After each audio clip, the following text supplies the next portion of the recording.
We'd like to recognize the Vice President, Sara Duterte, please, online. Given the Thank difference you, in time. Senator ayan. Amy. Yes, maraming salamat. At kung pwedeng ipaliwanag lamang ng ating Vice Presidente kung bakit sinasabi ninyo na kidnapping or extraordinary rendition ang sinasabi. At gusto rin natin malaman yung tungkol sa warrant. Kayo na lang ang mag-umpisa. Salamat. Opo, Senator Amy, may I be allowed to read the statement? Yes, please. Please do so. Okay, thank you. Opo. Mga kababayan, on March 11, 2025, former President Rodrigo Roa Duterte was forcibly taken by the Philippine National Police upon his arrival at the Ninoy Aquino International Airport. He was brought to Villamor Air Base, a military air base, detained for nearly 12 hours, and then flown out of the country on a private jet to The Hague, all allegedly because of a warrant issued by the International Criminal Court. This was patently an illegal arrest. This constitutes extraordinary rendition. A Filipino citizen, a former president, was taken into custody without a valid warrant issued by a Philippine court, without due process, and without any legal basis under our laws. The Constitution is clear. Section 2, Article 3 of our Constitution explicitly states, the right of the people to be secure in their persons, houses, papers, and effects against unreasonable searches and seizures of whatever nature or for any purpose shall be inviolable, and no search warrant or warrant of arrest shall issue except upon probable cause to be determined personally by the judge after examination under oath or affirmation of the complainant and the witnesses he may produce, and particularly describing the place to be searched and the persons or things to be seized. This means that for an arrest to be lawful, it must be carried out pursuant to a warrant issued by a Filipino judge of a Philippine court. This was at best a warrantless arrest. Under the rules of court, warrantless arrests are only permitted in 3 instances: in flagrante delicto, hot pursuit, and escaped prisoner.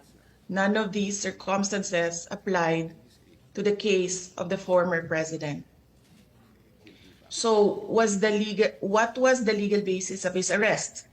The authorities acted solely on an ICC warrant, a document that has no legal effect in the Philippines unless reviewed and validated by a Philippine court. In fact, even assuming without conceding that the government itself wished to recognize and enforce the ICC's warrant, it still violated the Rome Statute itself. Even by ICC standards, the former president should have been brought before a Philippine judge to determine the validity of his arrest before he was handed over to a foreign court.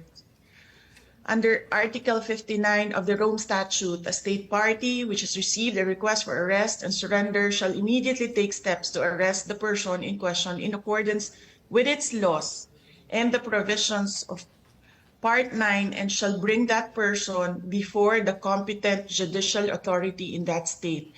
Yan ang sinasabi ko paulit-ulit nung nasa labas ako ng gate ng Villamor Air Base.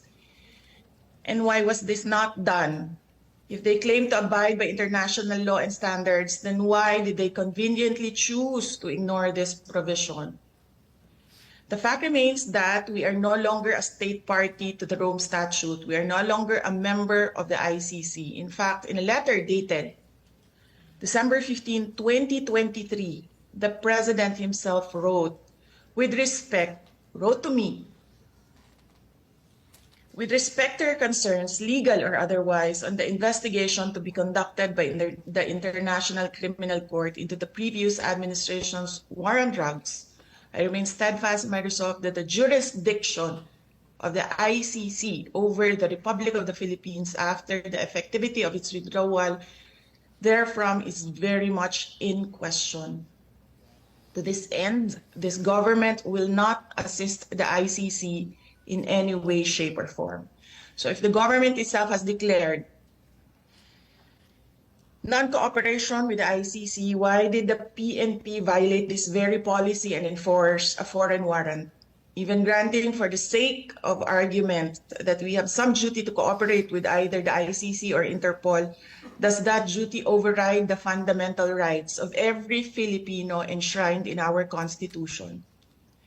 What happened on March 11, 2025 is not just about one man.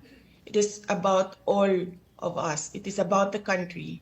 If a former president can be taken without due process, what stops them from doing the same to any other Filipino? Therefore, we must dare to ask more questions. Under whose authority did the PNP act? Why did they enforce a foreign warrant without a Philippine court order? Why didn't they at least bring PRRD before a judge as required by the Rome Statute itself? Even more disturbing is the silence of the armed forces of the Philippines. Why did the AFP stand idly by while a former commander-in-chief was taken from a military base under questionable circumstances? How could they allow a foreign tribunal to override on our constitutional guarantees? We have now lost a former president. I pray that we do not lose the country next. Your Honor, Senators Cayetano and Marcos and other senators present, alam naman natin lahat at alam nila na mali ang ginawa nila. Ginawa nila yon just to demolish political opponents. This is all about politics. The administration is using government resources, the ICC, to demolish the opposition. Wala na tayong argument. Mali ang ginawa. Ang tanong ngayon, ano ang gagawin natin para maibalik ang dating Pangulo sa Pilipinas? Kasi nag-iisa ako ngayon dito na gumagawa ng paraan para maibalik ang ating dating Pangulo sa ating bayan.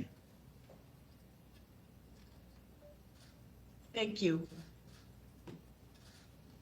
Maraming salamat sa ating Vice Presidente at hindi kayo nag-iisa. Lahat tayo ay naghahanap ng solusyon sa napakakomplikadong pangyayari.